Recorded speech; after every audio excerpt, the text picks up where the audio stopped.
You be the judge. I'd like to start off by saying Barakatah Yahweh, Bahashem Yahushai, Bahashem, Racha Kudash. Welcome to another live lesson. You heard the name of this one, You Be the Judge. And pretty much it is just based off of a couple of videos. One of them was sent to me.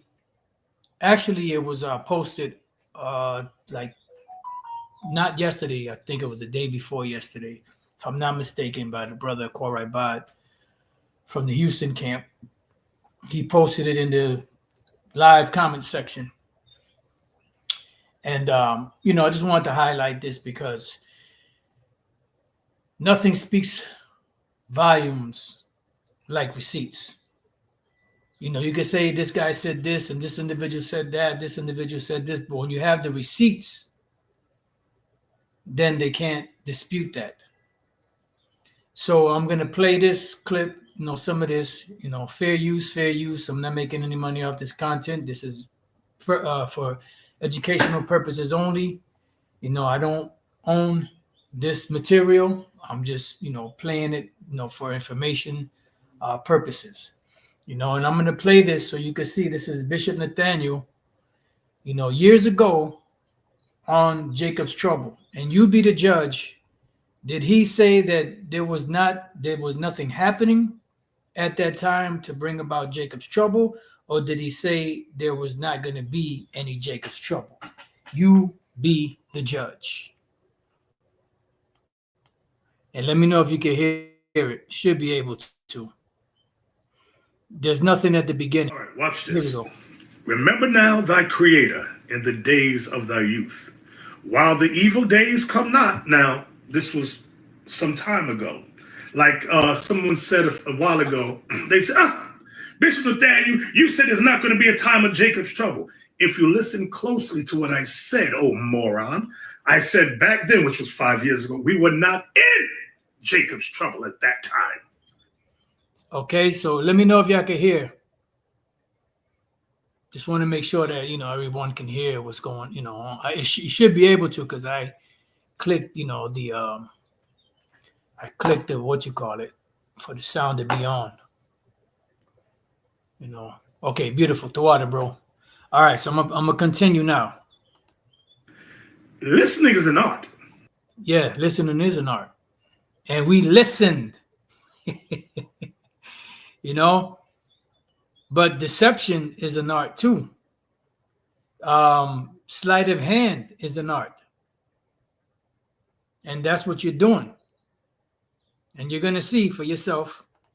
Listening is an art. So let's read it again. Go ahead. We, Deuteronomy 28 showed that we would have gone through slavery. Yes. We would have gone through oppression.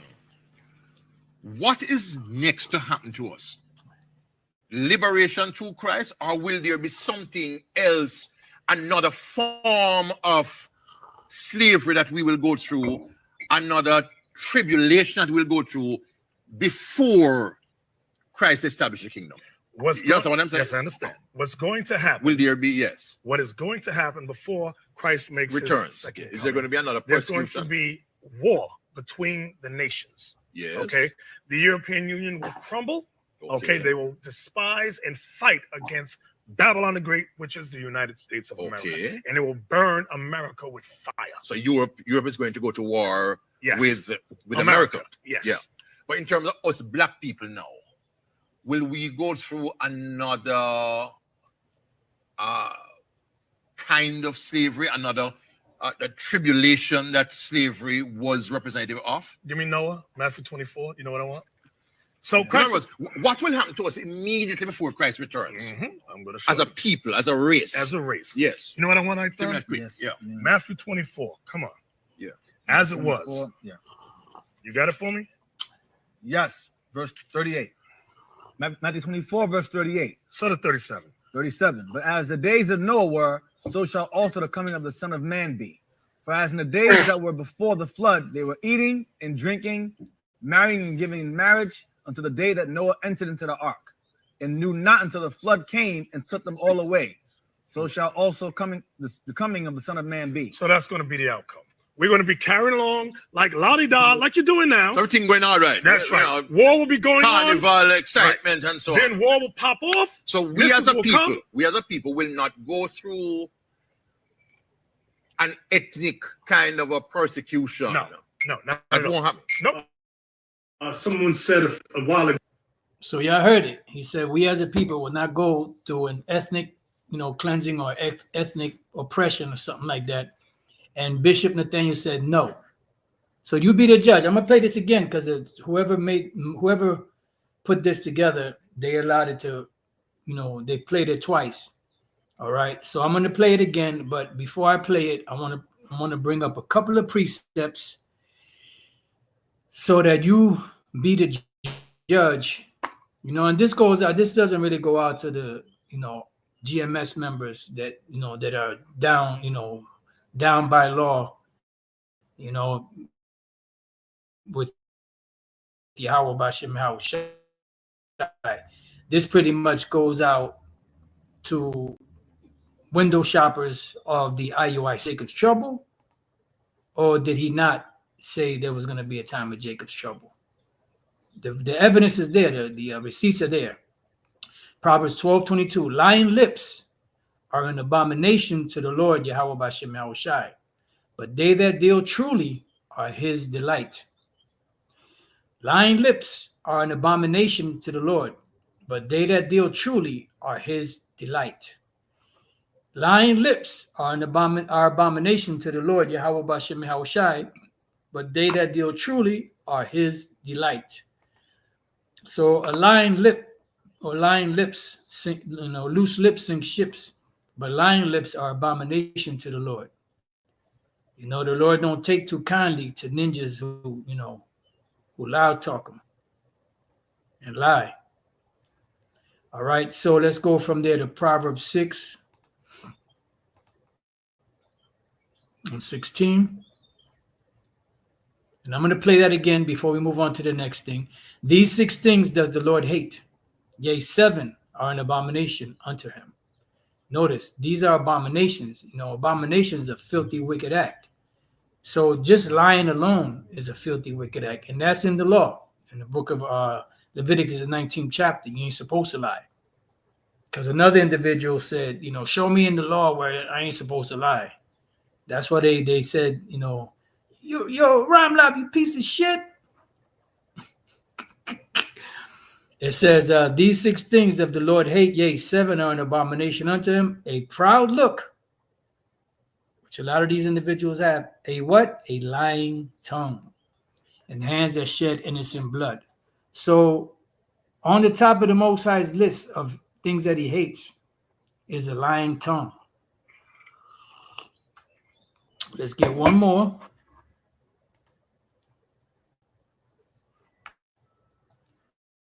This is Revelation 21:8.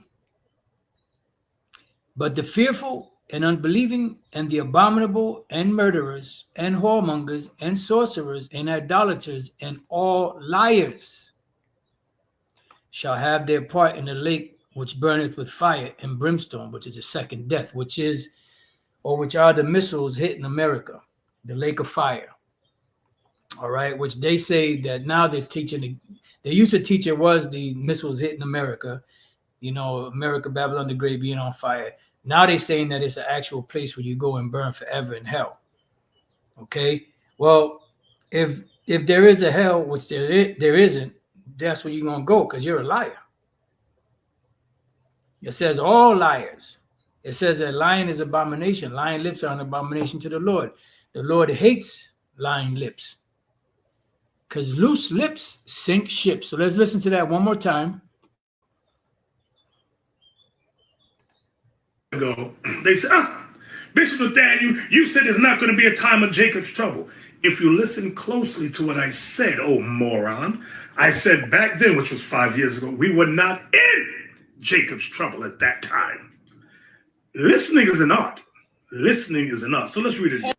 So these guys also think too that by yelling that makes it more believable. And with their little gimmicks of those sound effects, yeah, message. They think that also, cements their position too, which it doesn't. All it is just a distraction. All right, all it is just sleight of hand. A way to sway the simple-minded. The scriptures say the simple believers, everything, every word, and those things are used to sway the simple-minded. But the men and few sisters that have their head on screwed on right, that are part of the elect, can see right through that sleight of hand, right through the magician's sleight of hand. So let's go. He said that Jacob's trouble wasn't happening at that time. 5 years ago from this point. I'm not sure what year exactly this was and what year because the other individual, the Benjaminite, the elder Benjaminite brother, he passed already. He had passed. So I'm not sure what year that was, and I'm not sure what year. Well, this was 5 years after that. Okay. Now listen to the interview that the individual had, because he had one in the chamber, in the spiritual chamber, which he brought out. And Bishop Nathaniel started doing the twisting the night away. How do you explain Daniel 12? Daniel 12 and verse 1 Yes, says, yes. Daniel 12. there's Give a me that. time to come at that time. So like it, I thought they was gonna play it again, but you could go back to the beginning of this, and you see that this individual was asking the Bishop Nathaniel and the panel, or really mainly Bishop Nathaniel, is there going to be another persecution, an ethnic type persecution, oppression for black people, as he put it, which are, Israelites, so-called Negroes, Latinos, Native American Indians. Is there going to be another time of oppression, slavery, persecution, ethnic persecution? And Bishop Nathaniel, indubitably said no. He didn't say no. He didn't say, well, there's nothing happening right now. The time of Jacob's, the scriptures speak about the time of Jacob's trouble, but there's nothing really happening right now. He didn't say any of that. He said, no. He said, people are going to be walking around doing what they do, normal, business as usual, everything like the brother put it, right? And then all of a sudden, the destruction was going to come. That's it. Shall arise Michael, the great prince who has charge of your people. This is talking about the Hebrews. And there shall be a time of trouble such as never has been since there was that nation of Israel till that time. But at that time your people shall be delivered, everyone whose name shall be written. Yes. This prophesies that Israel is going to go through something, a time of trouble such as never was. That means it is supposed to exceed. If we are the Israel, this should exceed slavery. This should exceed any horrors that we had gone through in our history. And he's correct on that. This is supposed to happen to whoever are the true Israelite people just before the return of Christ. Now, too bad he didn't know about Jeremiah 30:6, because he could have pulled that out on Bishop Nathaniel. Time of Jacob's trouble. To the point that the archangel Michael will have to stand up for that people called the true Hebrews. Yes. And you just said that what we are looking for is not something that will eclipse transatlantic slavery, but a liberation through Christ. That's right. And that's what he said. I'm going to bring it back just a hair. Christ. That's right. I'm going to explain it. But the true Israelites will experience another Holocaust. No. All right, so that's it. They didn't put any more. There's an actual longer clip of it, with the interview. I'm not sure what the name of that was, but that would be good to go through that again to see, what else, the bishop said. All right, so the next thing we want to get into is right here, which this is a video that Elder Pastor Star sent to me a couple of days ago, which he actually highlighted. Damn, why the fuck did it go back there? which he actually, I didn't tell you to go back there, asshole. You know, which he actually highlighted, you know, or spoke of in his video, I believe.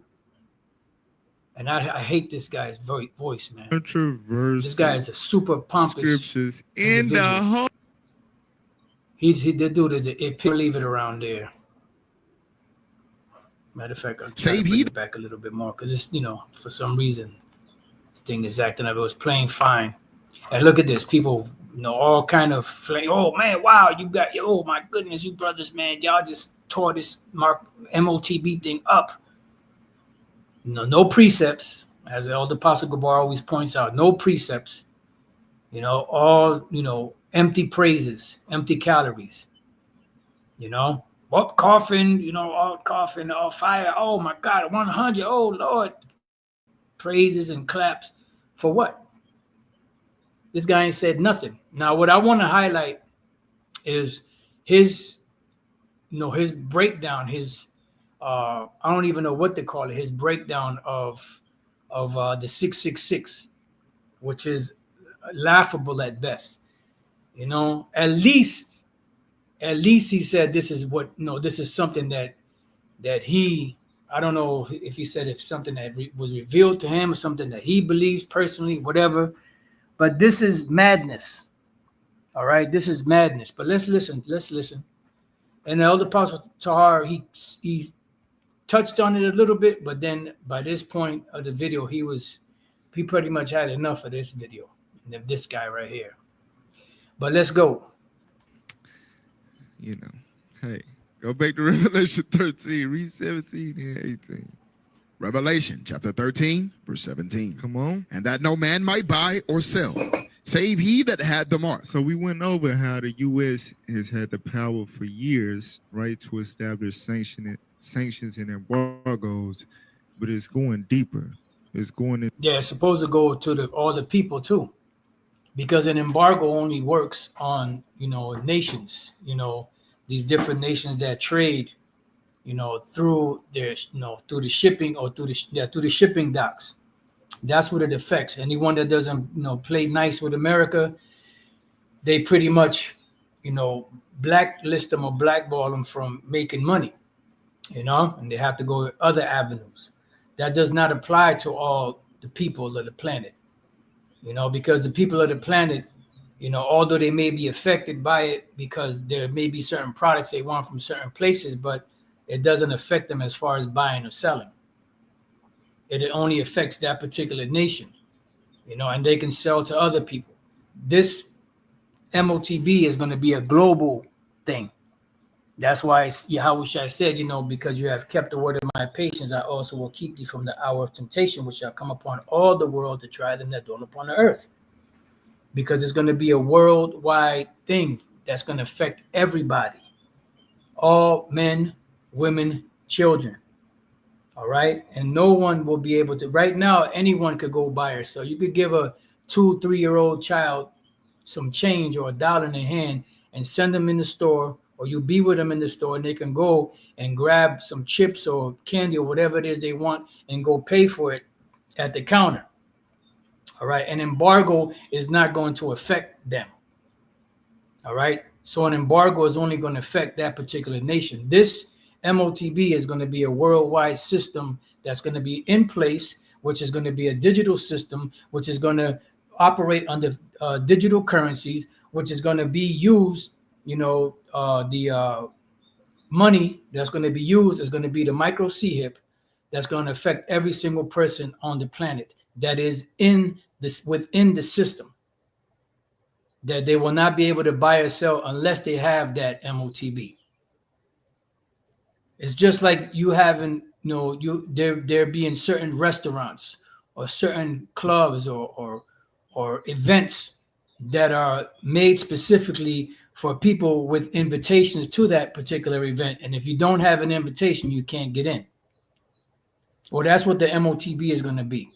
The MOTB is that, you know, that invitation.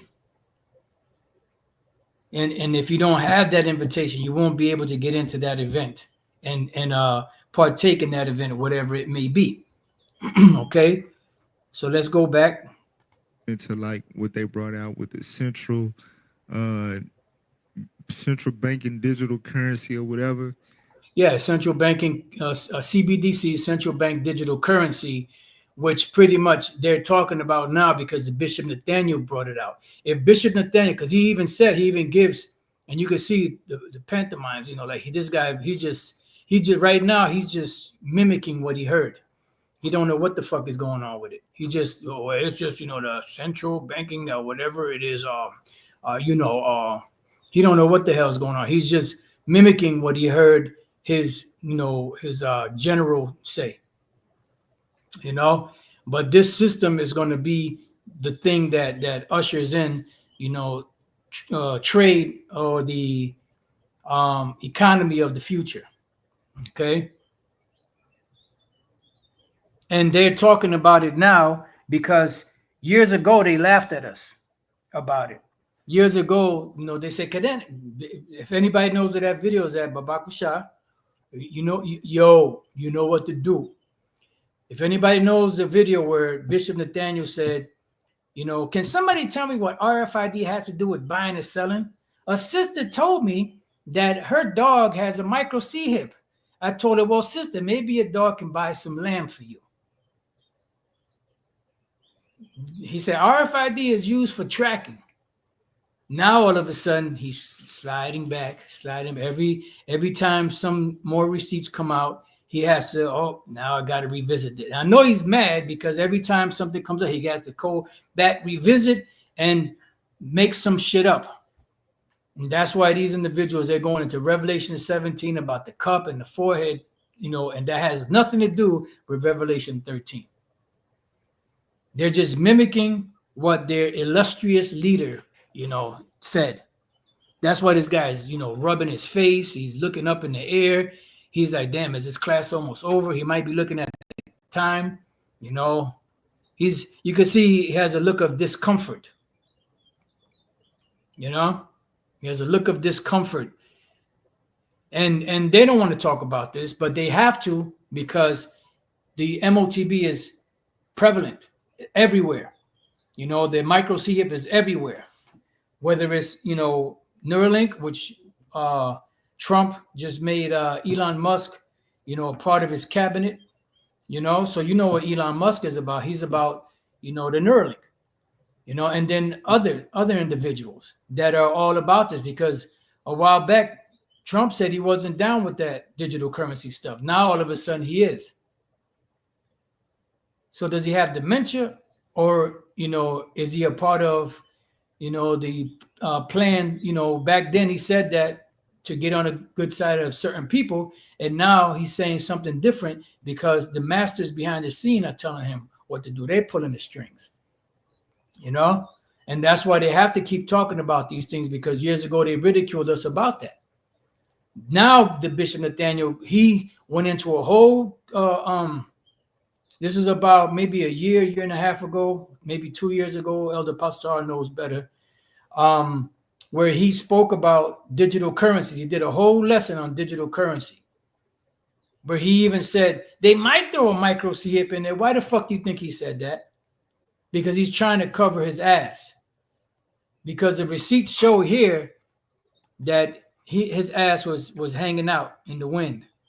When the tribulation that slave asked him, is there going to be something else like slavery or worse that's going to happen to us as Israelites? And Bishop Nathaniel said no. He didn't say, well, this Bible speaks about Jacob's trouble, but there's nothing happening right now. He didn't say that. He said no.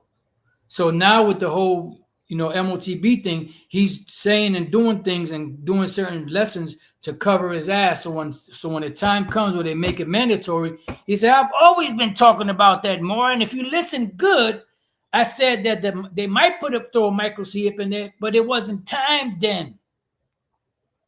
They didn't have it out there yet. Woo! But let's go back to this guy. You know what I'm saying? It's going to be along those lines to affect everyone. Go ahead. Or the name of the beast. And an embargo does not affect everyone. an embargo only affects the governments of these nations, and the people that are selling or willing to buy certain things of that particular nation. It doesn't, affect the whole entire planet or the whole entire earth, because people are still buying and selling. There's embargoes all over the place. America has embargoes. I don't know if they still have embargoes on Cuba, on Russia, and certain other places, but people are still buying and selling all around the world. But the MOTB is going to be a thing where it's going to affect everybody, man, women, children. That no man, woman, or child will be able to buy or sell, save they that have the MOTB, which is a micro C-hip. Or the number of his name. Right. And this were a lot of people. So this right here is the most, I've heard of ridiculous shit, but this right here, this is the one of the most ridiculous breakdowns I've heard dealing with the number of the beast that I've heard, and I can't even tell you how long. Let's select it for 1 minute.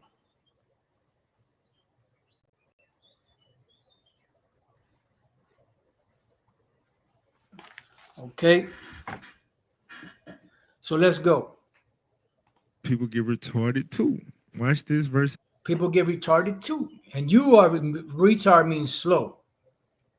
And you guys are slow bellies. 18. Here is wisdom. Here go wisdom. Let him that hath understanding count the number of the beast. Let him that have understanding count the number of the beast. Now, I got a personal belief. There we go. I got a personal belief. If a prophet have a dream, let him tell his dream. But that has the word of the Lord, let him speak the words of the Lord faithfully. It's right here, right? Who on earth? You can see the pride. The pride beaming off of this guy. If you can't see it, then there's something wrong with you. Brought the understanding out about the number of the beast.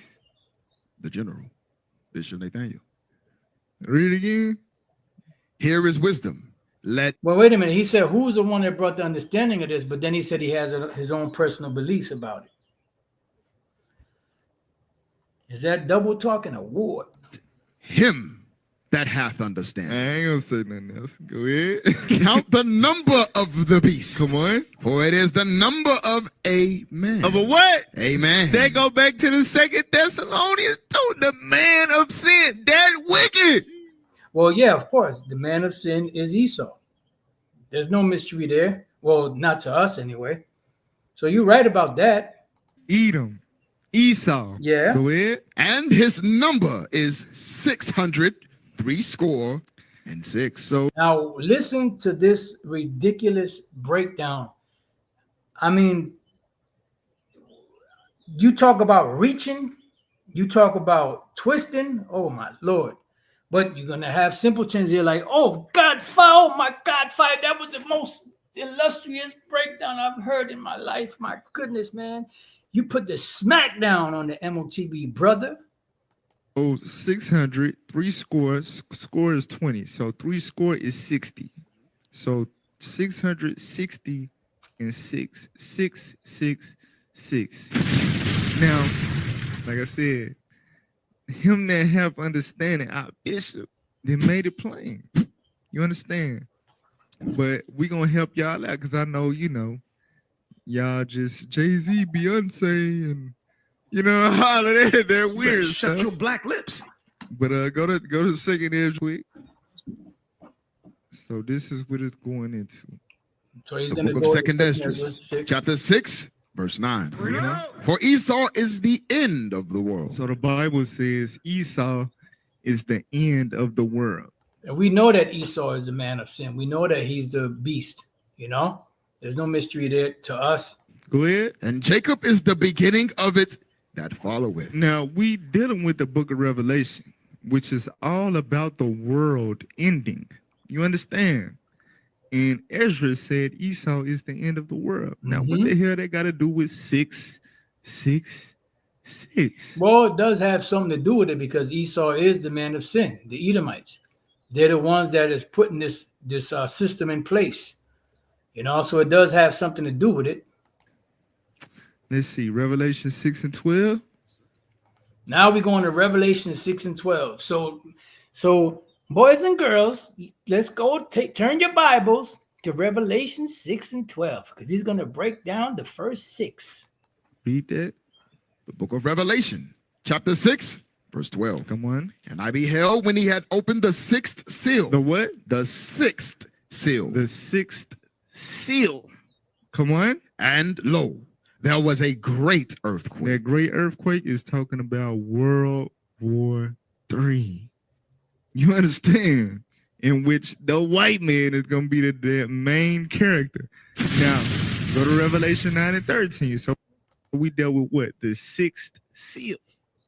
The 6th seal. That's the first. That's the 600. Okay. Revelation 9:13. Revelation chapter 9, verse 13. Come on. And the sixth angel sounded, and I heard a voice from the four horns of the golden altar, which is before God. Come on. Saying to the sixth angel, which had the trumpet. Had the what? The trumpet. Come on. Loose the 4 angels which are bound in the great river Euphrates. So now you're reading about the 6th trumpet. Now go to Revelation 16 and 12. So there's 2 6s. That's 2 6s. Okay.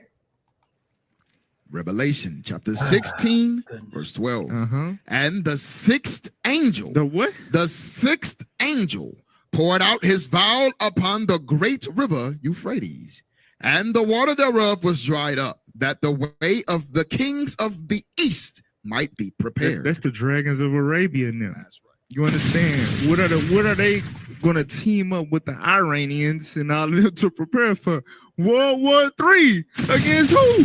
The white man, Esau. So that shows 666. So that's his illustrious breakdown of 666, which has nothing to do with that because that even though Esau is orchestrating all that, Esau is the man of sin, but those 3 scriptures that he went to had nothing to do with Revelation 13 and 18. So let's go to that real quick. Before we go to that, now you know what? I'm gonna go there. I'm gonna go to it. No, messed up.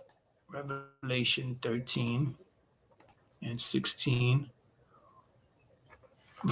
I'm sorry, 18. Here is wisdom. Let him that hath understanding count the number of the beast, for it is the number of a man, and his number is 666. Now, when you go into this number, this is all a part of the system that's going to be used for buying and selling. And when you go there, you have the word 666, which is 666, which there are 3 Greek letters, chi, psi, stigma. All right. And we're going to deal with that. But let's go to the NLT. Let's see what it says there. Wisdom is needed here. Let the one with understanding solve the meaning of the number of the beast, for it is the number of a man. His number 6 is 666. Okay. But remember, y'all got to remember those scriptures, though, if y'all want to break the 666 down. Remember the 6th angel and the 6th trumpet and the 6th angel. 666. Fucking ridiculous. So chi, psi, stigma, right? Now, chi, psi, stigma, it doesn't really break it down here. You can go there, it's just going to tell you the 666, and they'll tell you as much speculation and this, that, and the other. Not among us. We already know what it is through the spirit and power of Yahweh by Shema Shai. So we're going to deal with the word stigma because it doesn't really break it down there. All right. So we're going to deal with the word stigma in the book of Galatians, chapter 6 and verse 17. Right. It says, from henceforth, let no man trouble me, for I bear in my body the marks of the Lord Yahweh Shai. Now, the Apostle Paul was speaking about this spiritually for his sake and the things that befell him because of him being an apostle of Yahweh Shai. But these marks that were on Yahweh Shai were physical. You could go, I believe that's St. John, the 21st chapter, where, well, actually, at the time he was a disciple, Thomas. He said, unless he sees the Lord with his own eyes and puts his fingers into the prints of his hand and into his side, right, that he will not believe. And then Yahushua showed him, and he had him put his finger in the marks that he had in his hands and in his side. And he said, my God and my Lord. All right, because Yahushua is a God, but he is not the Most High. All right, but that's another topic. So these are actual marks that were imprinted or cut into Yahushua's hands, his feet, and his side. And anyone that says that's not the case, they're retarded and they don't know the scriptures. Now, when we go to this word marks, right, it goes to the last letter of that 666, which is stigma. Now, when you look up the definition of stigma, right, it says a mark pricked in, or branded. So you could prick it in, cut it in, like you would cut into sculptures, or you will cut into the flesh, or you can brand it like you brand animals, like you had back then, and even now you have, fraternities and sororities, which go back to the Greeks, where Jake actually has different Greek letters or Greek phrases burnt into their skin. Okay, going back to those Greeks during the time of Antiochus Epiphanes. Okay, so it says a mark pricked in or branded, and then that gives what it represents ownership, because whatever brand you have represents the ownership of that particular master, and that's pretty much what those micro C-hips are all about. Each micro C-hip has a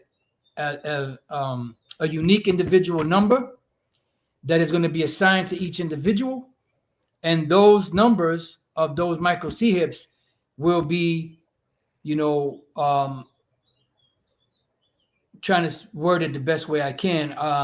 They will be assigned to different international bankers, which would be the masters. And, depending on what numbers they are, they'll belong to this Rothschild or this Rockefeller or that DuPont or this Getty, or that Merovingian or this, whatever.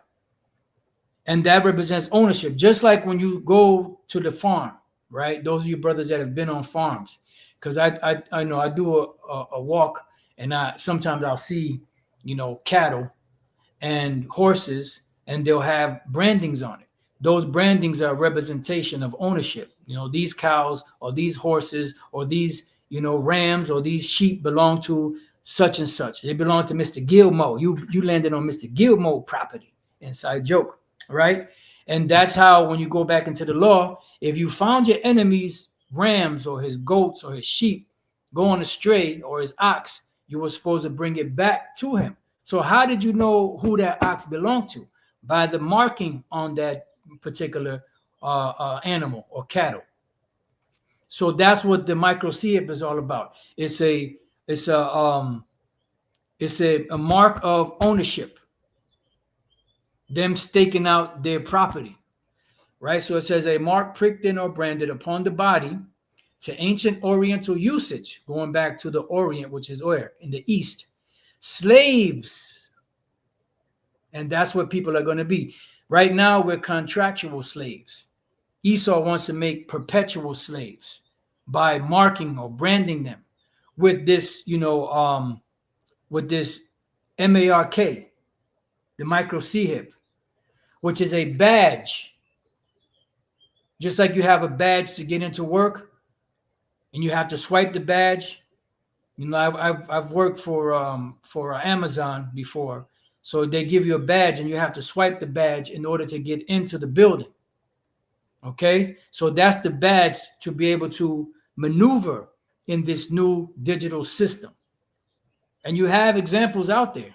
Out in China, they have these gates but you can't get in unless you have a particular, card or something to be able to swipe to get in there. So eventually it's going to be put inside of people to be able to get in and out of these places. Just like you have them stores where you have no clerks, no cashiers, but you have to have, something embedded in you in order to get into that particular store to buy things. So it says, to Oriental usage, slaves and soldiers bore the name or the stamp of their master or commander, branded or pricked, cut into their bodies to indicate what master or general they belonged to. And there were even some devotees who stamped themselves in this way with the token of their gods.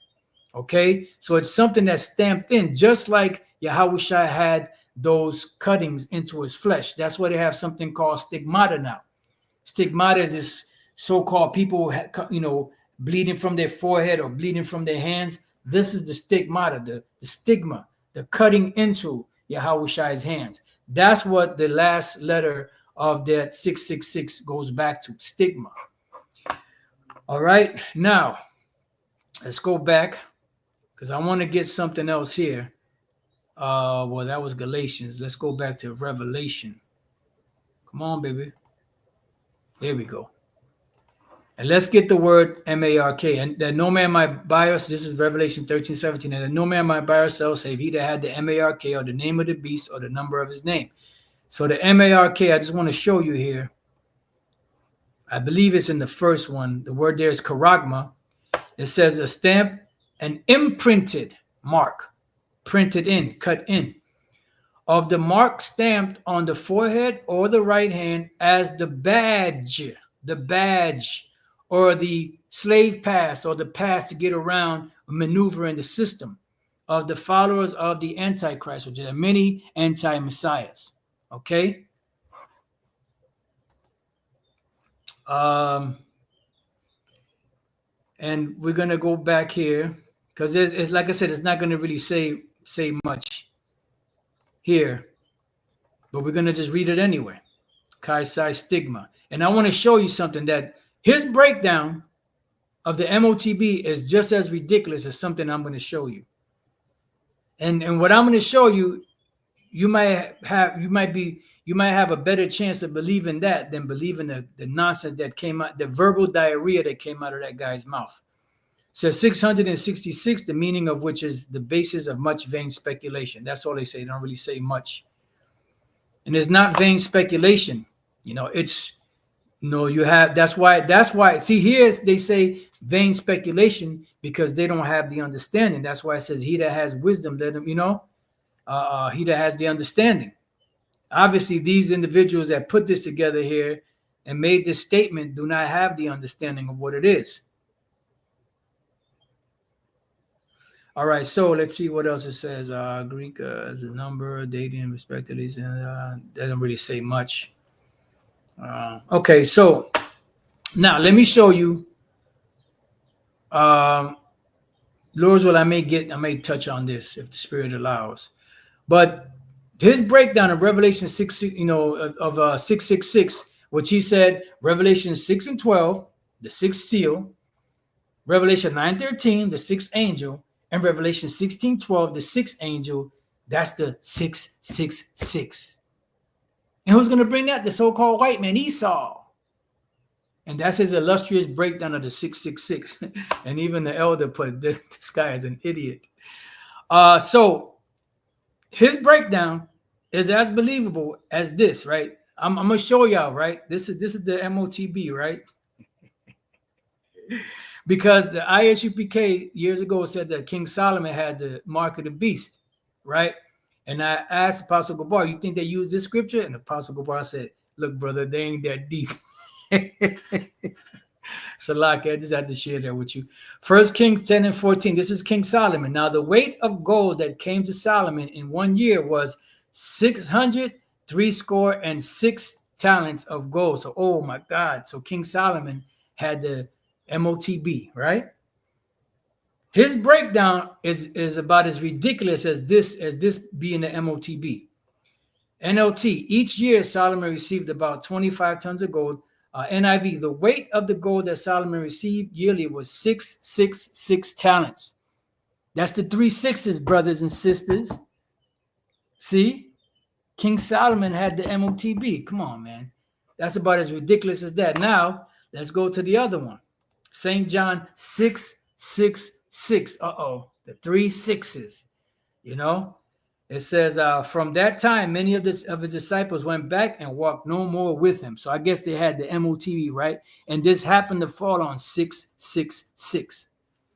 So his breakdown, once again, of the 666 being Revelation 6 and 12, the sixth seal, Revelation 9:13, the sixth angel, Revelation 16:12, the sixth angel, is about as believable or as ridiculous as King Solomon had the mark of the beast because he had 666 talents of gold. And the disciples left, certain of the disciples left the Lord, and that happened to fall on St. John 666. Ridiculous. Now, one more thing before we go. Job 10 and 14 is not the breakdown of the MOTB being the mark and being sin. Listen good to what this is saying. If I sin, this is the Job say, if I sin, if I go off, if I break the laws of the Lord, then thou markest me. What does that mean? It means the Lord is going to hold him guilty for what he did, not mark him as far as put something in him. Oh, the mark. See, that proves that Job, he knew about the mark of the beast back then. No, he didn't. If I sin, then thou markest me, and thou wilt not acquit me from mine iniquity. So basically, the Lord is saying, if a man goes off, they're going to be marked, or they're going to be charged with going off. And the Lord is going to eventually destroy that man. When we read the NLT, was to watch me, and if I sin, you would not forgive my guilt.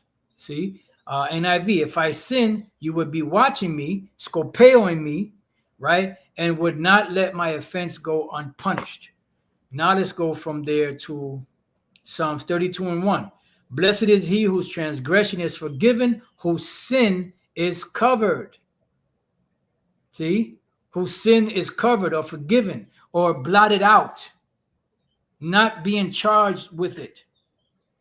Blessed is the man unto whom the Lord imputeth not or charges with iniquity, and in whose spirit there is no guile. That's what Job 10 and 14 is talking about. Let's see what it says in the NLT. Yes, what joy for those whose record the Lord has cleared of guilt. Right, they're not scopeoed. They're not on the shit list of the Lord. They're on the good list of the Lord. It says, whose lives are lived in complete honesty. NIV, blessed is the one whose sin the Lord does not count against them, and in whose spirit is no deceit. And that's why it says in Daniel 12,